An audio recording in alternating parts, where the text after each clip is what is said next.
Welcome, everyone, to the post-game press conference. As a reminder to the photographers, please don't block the cameras in the back. And to the journalists who have not been here for your questions, please use the two microphones on the sides.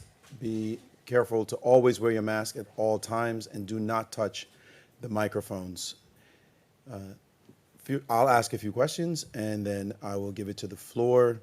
Jan, I know it's a difficult moment and game. Thank you so much for joining us. And some questions will certainly be difficult, but they need to be asked. First, a question I have is about the mistake.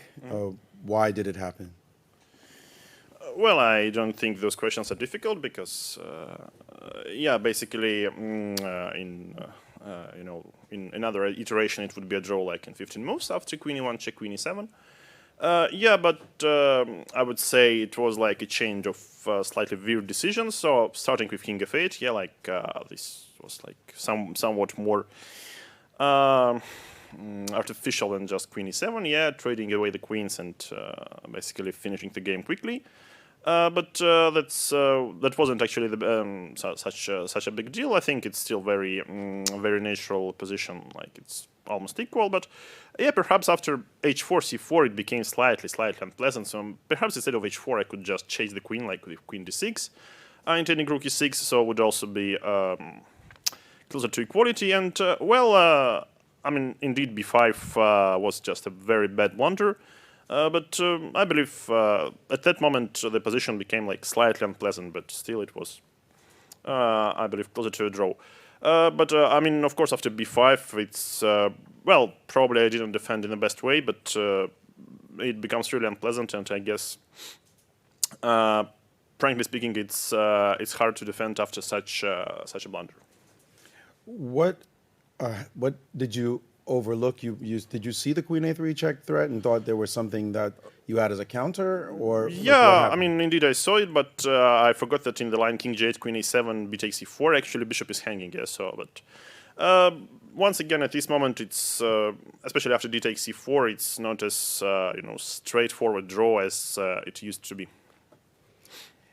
Such a game must be extremely difficult. At the moment when you realized you had blundered, your reaction when you saw it, or what point did you realize it? Well, I wasn't quite happy, but in general, the task remains the same. I get to try to win some games. So since anyway I was down on scores, so now it's instead of 1 win I need 2 wins. So let's see what will happen. Final question in this part, your queen to e7 avoidance, did you just not want to play a quick game, or were you trying to keep some fight alive? No, I just didn't see a big difference between queen e7 and king f8, so I thought that anyway it will end quickly in a draw. But of course after h5 I was, sort of expecting more tense game, but queen e1 was a brilliant practical decision, just to offer a draw silently. Thanks, Magnus. I guess immediate feelings after such a win. Yeah, very happy with the result. Obviously, that's what can I say? It's huge. Otherwise, I'm pretty tired, and looking forward to the rest day. The opening, you seemed a bit surprised. You took a long time after his h5 to play queen e1. What were you thinking about at this point? Yeah, I was a bit confused. I thought Black's really not supposed to go bishop d6 there, and h5. Obviously, I couldn't completely know whether it was preparation or not, although I suspected that it was not. Anyway, I just sat thinking for so long that I couldn't. I couldn't calculate properly, so I decided just to trade queens, and then probably was just going to be a draw. Of course, I was hoping slightly that he would go for king f8, since I thought I'd have a risk-free position there. and yeah, after that, the game was kind of pleasant for me. I don't think it's very easy for black to force a draw, and as long as you cannot force the draw, then so it's going to be like a little bit of pressure that you have to neutralize.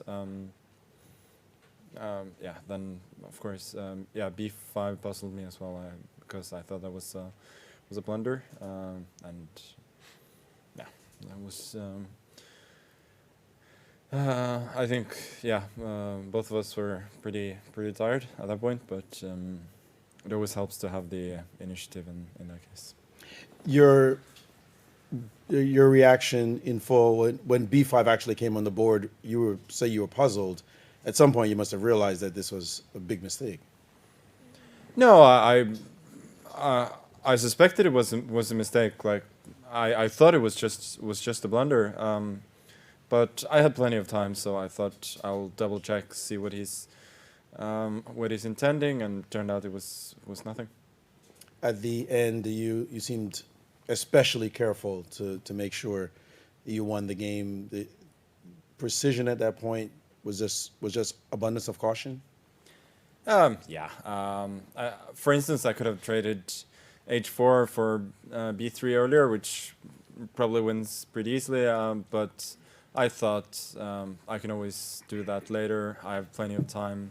There's no reason to force things quite yet. So yeah, I thought the win is not going away. Let's just be really careful. At a point of being up +2 in a match of this duration with 6 games to go, how do you avoid feeling or not feeling overconfident or relaxing when you have such a significant lead? I think you just focus on the next game always. That's I mean, there's still 6 games to go against a very strong opponent, so it's never easy. But yeah, clearly 2 games is makes a huge difference to just one. Sorry, final question for you on my part, Jan. You're down 2. How do you avoid not feeling like this is really a Herculean challenge? No, well, I believe it's about the level of chess. So I think in the beginning of the match I got quite some chances, and hopefully if I play well, I will keep getting these chances. Yeah, so it's about my own play, and I don't think I should think about the score. But yeah, indeed, it would be better to have like an equal score instead of this one. But we have what we have. I'll open the floor to the journalists. Remember to use the microphones and keep your masks on. I will start here. Mike Klein with Chess.com. This question's for the champion. Late in the game, Magnus, there was a moment I don't think you were at the board where Jan put his head in his hands, looked visibly more emotional than in the past. What goes through your mind when you see your opponent go through those emotions, and do you ever feel sympathy? Yeah, I didn't particularly see that. But the World Championship is tough. You know, it's really brutal emotionally with its ups and downs, and it's part of what makes it exciting and also extremely tough. Hans Solbakken from NRK. Question to Jan Nepomniachtchi.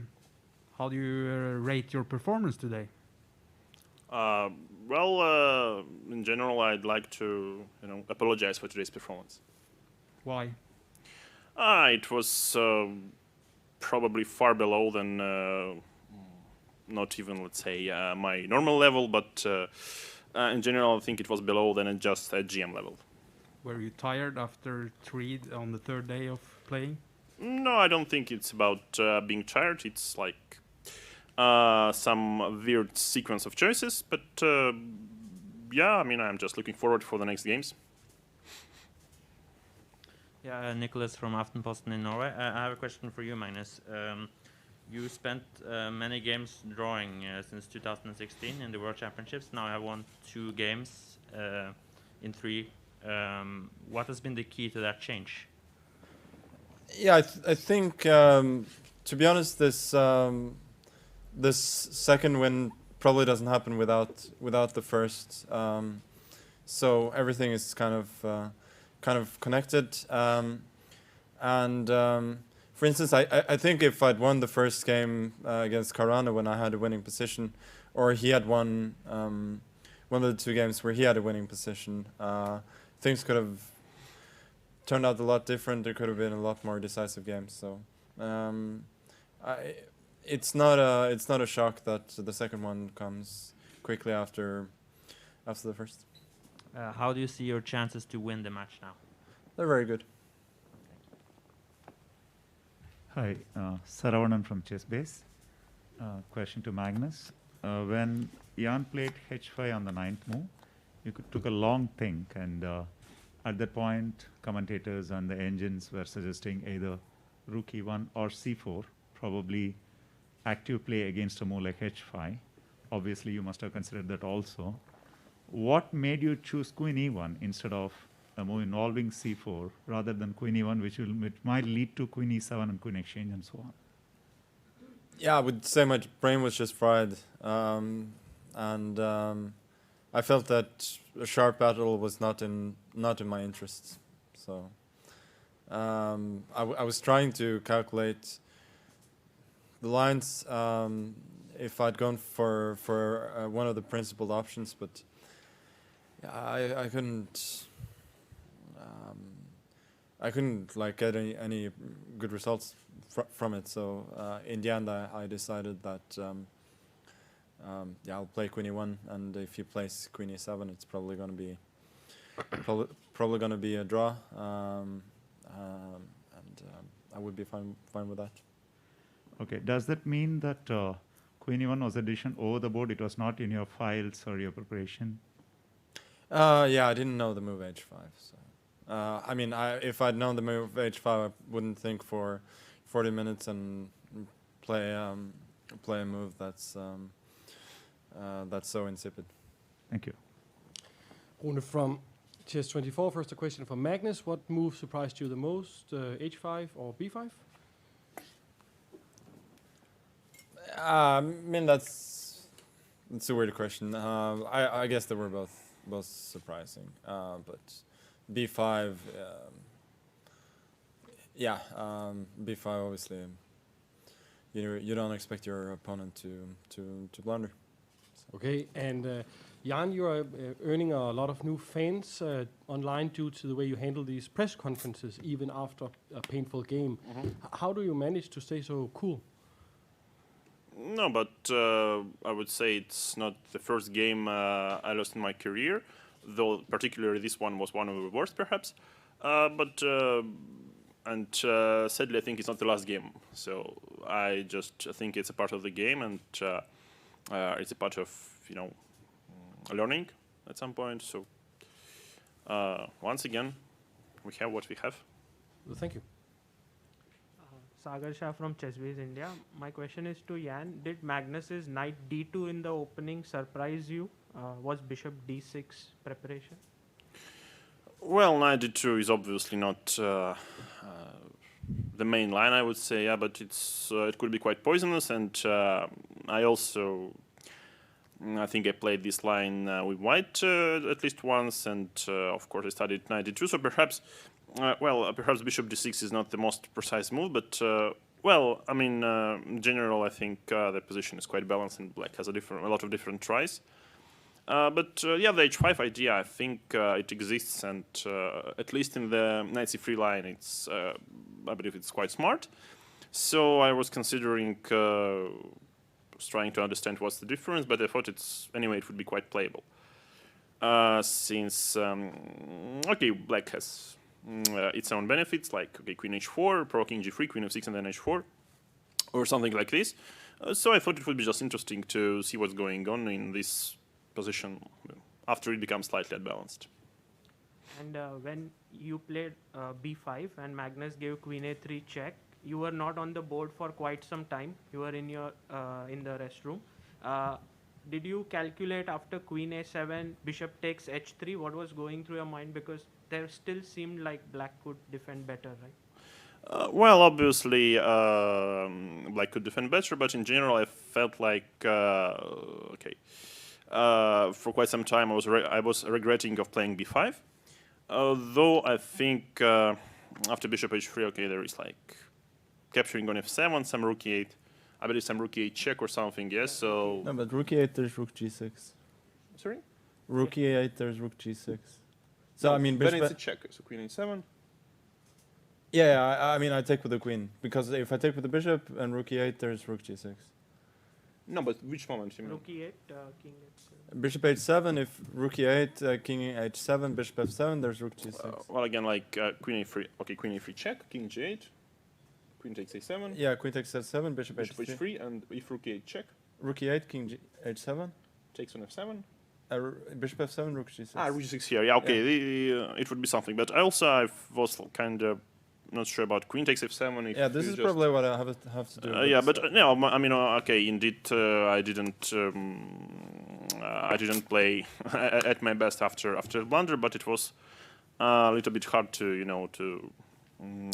change the flow of the game because it was like probably in a very drawish position. Of course, it's like blundering a pawn like this, it hurts. Thank you. Ole Kristiansen, VG Norway. Question for Jan. Is it different to bounce back from a lost game in a match compared to a tournament? Well, once I will bounce back, I will surely tell you. Uberto Del Prato from Uno Scaccista, Italy.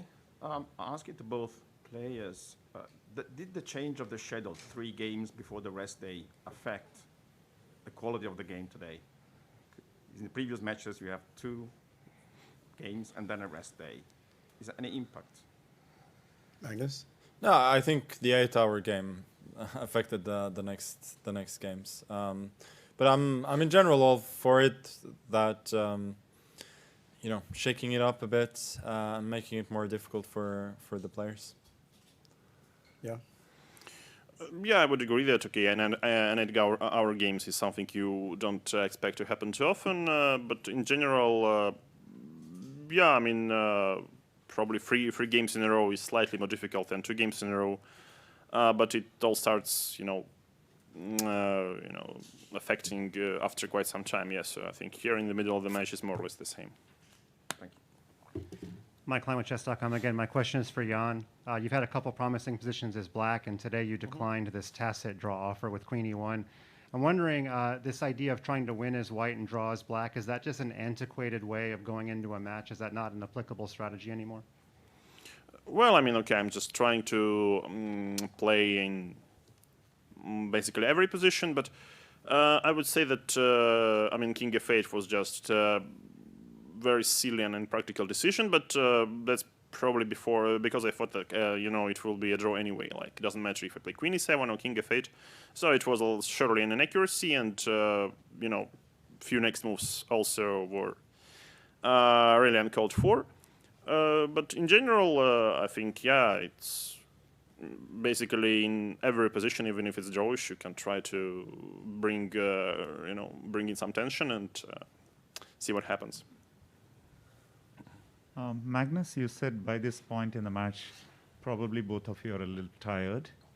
Apart from this 3 games, 2 games, 3 games thing, there is also the late start of the game at 4:30 in the afternoon. If the match could start back all over again, would you actually try to set it back to 2 games followed by a rest day and an early start to the match? No, I think it's fine. As I said earlier, it's good to shake it up, make it more difficult for the players. It makes the match more exciting. Obviously the late start of the games mean that there could be some outliers where your schedule gets kind of messed up, but in general I play better in the evenings, so I'm fine with it. I'm Rakesh from Chess.com India. Question to both players. there have been only 2 instances of challengers coming back from a 2-game deficit, UA in 1935 and Fischer in 1972. But of course, those were timeless matches. But here we have a 14-game limit. So how hard or easy it's going to be for the challenger to make a comeback here? Magnus? I would, it's hard to say, but I'm in a pretty good spot now, but it doesn't make any sense to me to try and compare it with other historical matches. It's better to be leading than not to be leading. That's for sure. Jan? Oh, well, once again, I would repeat that it would be much better to have an equal score. But as it seems to me, chess-wise, at least until today's game, didn't experience any serious issues. So that's why I'm quite optimistic. But of course, it's somehow a harder task than I expected. Hans Orbakken from NRK, question to Magnus. How much have you been working with your schedule regarding relaxing and sleeping since the long game on Friday? Yeah, it's been really it's been tough, and I think I really need this free day to recharge a bit and get back in a proper rhythm. What are you going to do tomorrow? I don't know. I'm just happy to have a rest day and have some time off. Thank you. My question is to Magnus. Bronston dreamt of a whole game of chess, which was later published in a book. So, do you dream about chess? Any novelties or anything? I dream about chess from time to time. Don't remember if it's happened during the match so far. I don't know. Thank you. I believe we have one more question. Hans Zimmer, the Tressable. Yesterday, Magnus, I asked you about the general opening strategy. Do you think your 2-point lead will trigger a drastic change in opening approach? I feel like that's kind of up to him.